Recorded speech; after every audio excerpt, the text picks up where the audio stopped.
Émilie, dis-moi pourquoi il faut bloquer Blanquer. Parce que je suis enseignante en UPE2A NSA, c'est-à-dire que j'ai des élèves allophones non scolarisés antérieurement et que cette loi stigmatise mes élèves. Moi, je pense que la loi Blanquer renforce les inégalités puisqu'elle propose une école à deux vitesses et que les premiers touchés, ce sont donc les enfants allophones.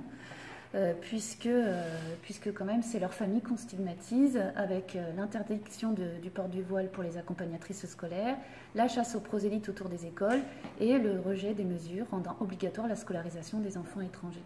Je rappelle aussi qu'il y a la suppression des allocations familiales pour les élèves absentéistes et je pense que ça c'est une mesure qui est totalement inefficace et carrément dictatoriale. Il n'y a que 3 structures dans Toulouse en collège.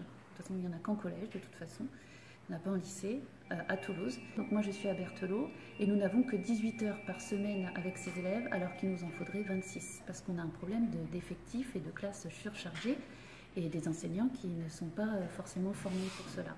Donc on va prendre rendez-vous avec la DAZEN pour avoir plus d'heures dans nos dispositifs. Ce n'est pas que les UPE2A NSA qui sont touchés, c'est toutes les structures qui ont des élèves allophones qui ont déjà été scolarisés antérieurement aussi. Et là, on a une bonne vingtaine sur Toulouse à être touchés. Donc c'est énormément d'enfants qui sont touchés. C'est des familles qui sont dans un dénuement total, puisqu'elles ne parlent pas la langue, qu'on a beaucoup de difficultés à avoir des traducteurs et des interprètes. Ça, c'est aussi une autre revendication que nous avons.